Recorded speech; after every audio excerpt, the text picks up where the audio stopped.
Hello everybody, this is Don Limited here again, and today we're going to do another... Okay, so this is the monitor that we're looking at today.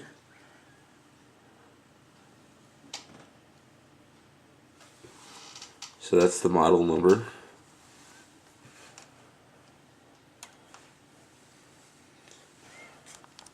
Sorry about the picture not being perfect, I just started using this camera recently. So bear with me while I'm figuring this new used camera out. So those are just the specs on it.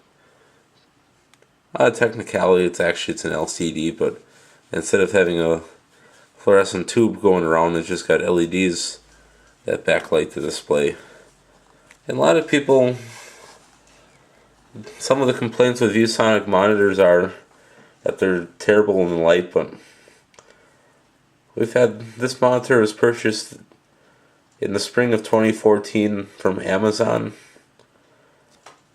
And actually, I think it's a good monitor, honestly. If you're not looking for something fancy, this is, I think it was around like $90. I'd have to look back at the invoice, but we bought this for an office. I can't really complain. There's never been a day that it didn't work.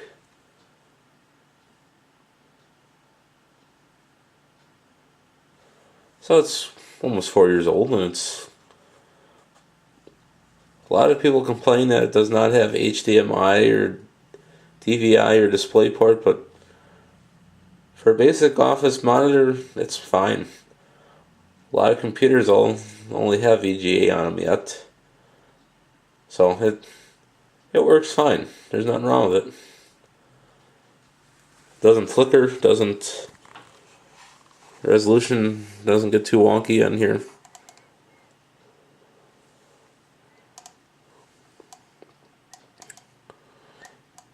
This is just a typical... You could also use this on a Macintosh if you wanted to. I'm not going to be demonstrating that because I don't have any modern Macs that would actually be compatible with this. So we're not going to unhook it. It's just going to stay. You could also use this even on a security system, like for security cameras. It would be good for that too. Or if you want to hook it up to your laptop that has VGA, if you wanted a secondary monitor. Let's say you're at a trade show or something and you wanted to show a montage of your products or some kind of demonstration and you want it to look really professional, you just put the monitor, set your laptop up as a dual screen setup, and you can show your finished product on your monitor. So there's a lot of things you can do with it. It doesn't matter if you're just a home user or if you're an IT firm looking for a monitor review on, or if you're a school or computer hobbyist or an IT consultant or computer technician for somebody. I don't really have much to complain about. So we're going to get out of here and I'll kind of show you how the graphical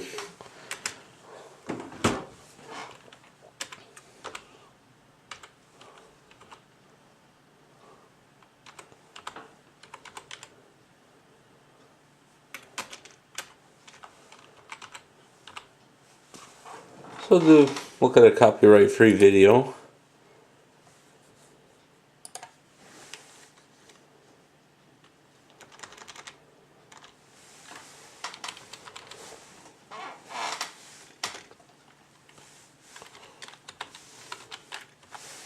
So we don't want to get in trouble with the copyright police. So I'll turn it down to 144. And the monitor seems to be handling itself quite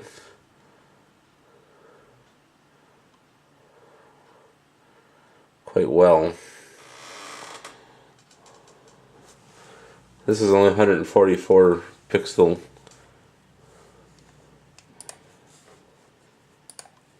So we'll up it to 240.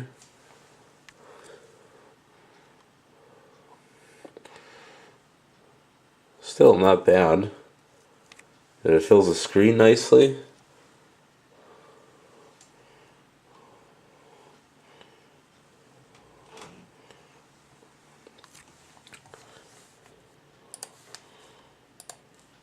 I know this is kind of boring, but what can you do when you can't use decent materials?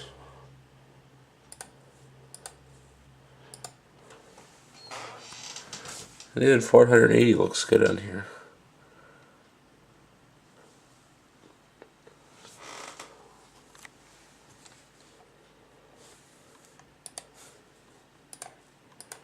We'll try 720.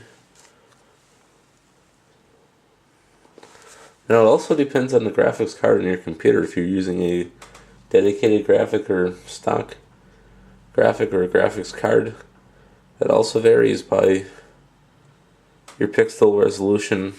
Now if you're going to be running like a Windows 95 computer, don't expect to get top-notch graphics or Windows XP.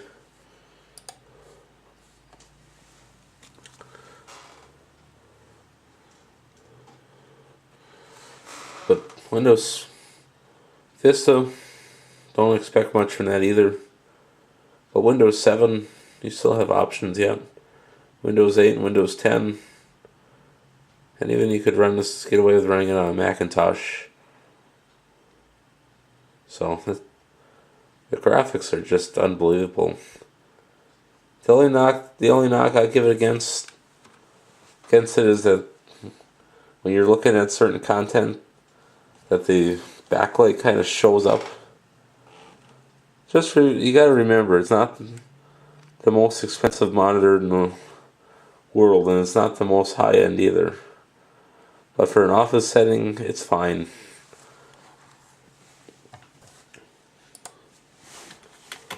Now we'll try in 4K and put it up to the test.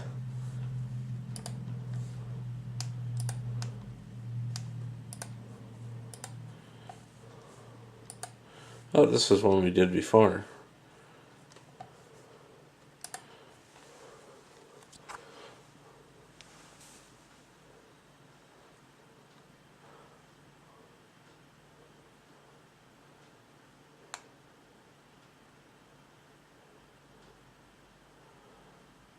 It also depends on when you're streaming videos, and that it depends on how your internet service. Now, frankly, in the office here, I got better internet than I have back at the house. So for doing testing like this, so I'll do a little bit of web browsing just to kind of show how it will go. Let's say we want to look at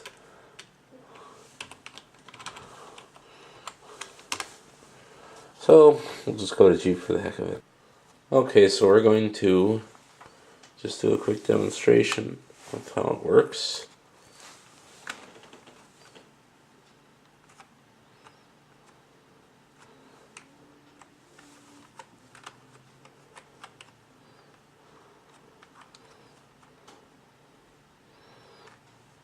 Graphics aren't too bad looking on here.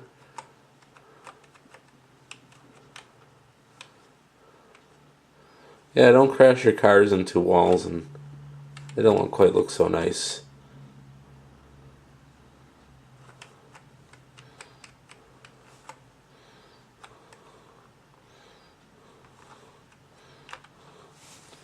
Okay, enough of that. So next we're going to show some of the features of this LCD. So now we're going to focus our attention down here. 2 is the auto adjust. This is the menu button. This is for the contrast. So just hit 2 to, and then use these 2 arrows down here. So if you want to turn the contrast up to 100.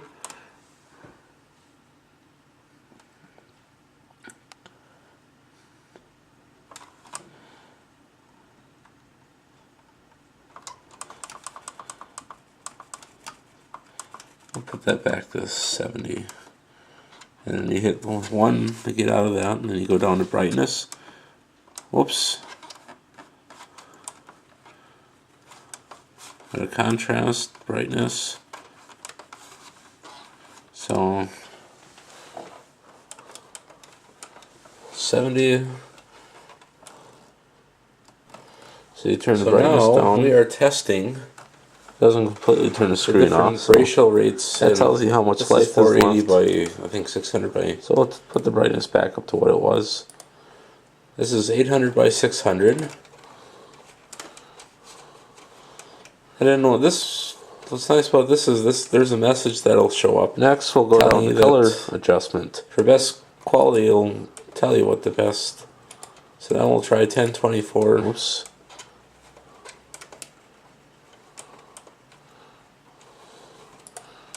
So now we're in. This is the user color. You can adjust. It's kind of choppy, the picture, but now we'll go up to. So you're turning the blue off. So look how hideous and ugly. What's nice is that you can actually make it larger, so it's easier to see. Back up. But the only downfall is, no, I don't recommend playing with this stuff. You're trying to.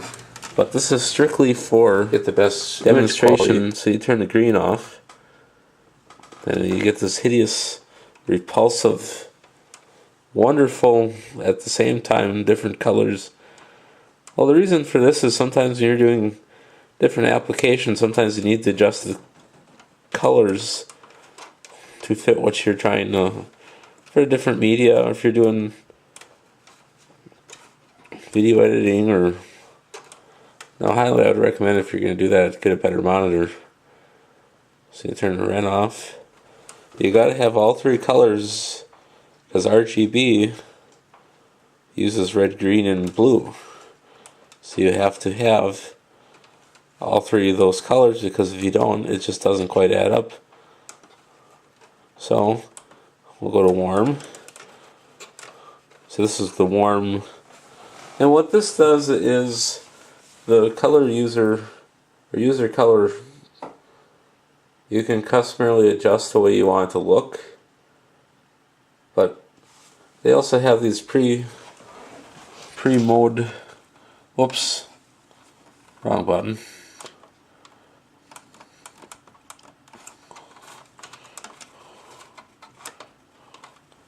How stupid of me.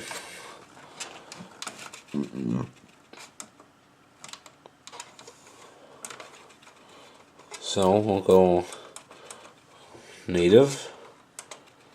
So native is kind of like okay. So we're going to more natural light demonstration of how it works. We'll go to cool. Cool is kind of more like those cold LED lights, like the daylight light bulbs. So that's kind of what that looks like. Here. And I only have 2 minutes left, so we better make this quick. Yeah, don't crash your cars into walls, and they don't quite look so nice. So go to blush. That's blush. There's RGB. We'll do warm. Okay, enough of that. So next we're going to show the information of the features. This is the information of this LCD. So now we're going to focus our attention down here. 2 is the auto adjust. This is the menu button. This is for the contrast.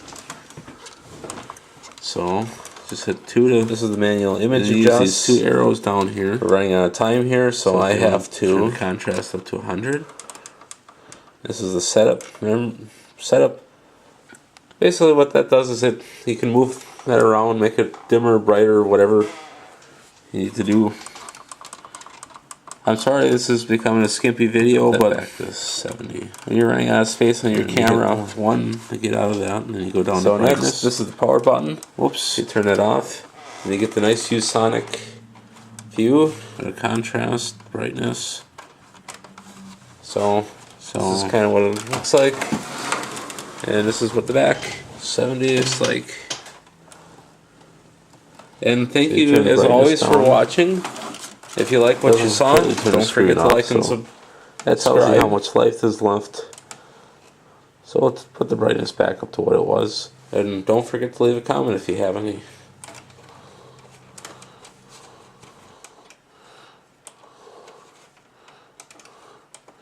Next, we'll go down to color adjustment.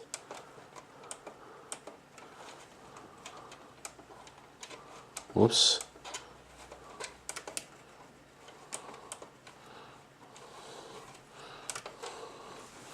So now we're in, this is the user color, you can adjust. So we'll go,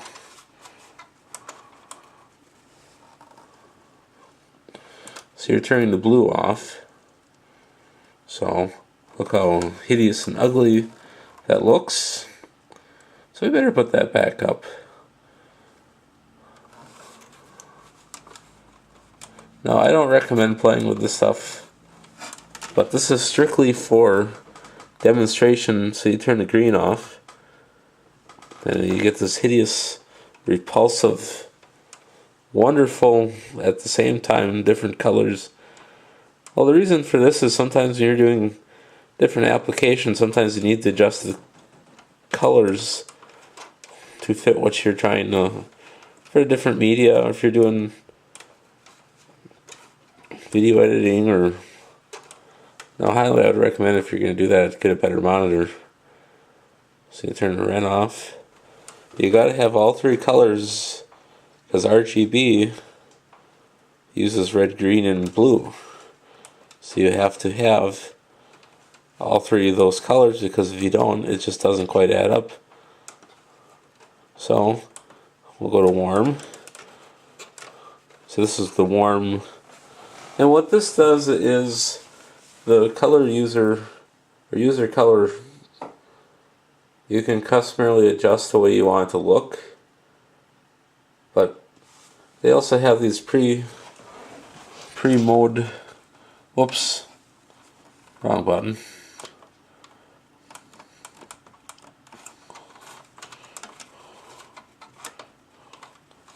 How stupid of me.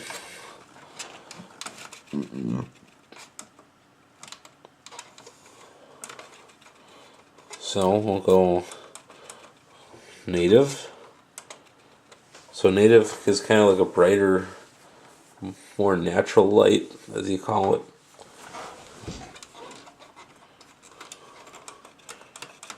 We'll go to cool. Cool is kind of more like those cold LED lights, like the daylight light bulbs. So that's kind of what that looks like. And I only have 2 minutes left, so we better make this quick.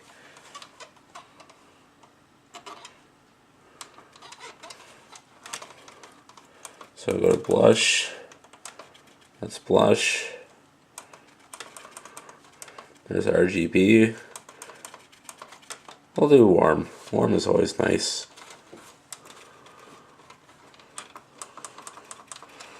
Do information. So this is the information of the thing.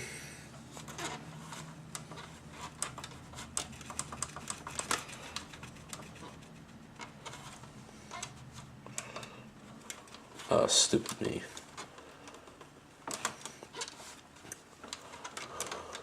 This is the manual image adjust. We're running out of time here, so I have to. This is the setup. Remember, setup. Basically what that does is you can move that around, make it dimmer, brighter, whatever you need to do.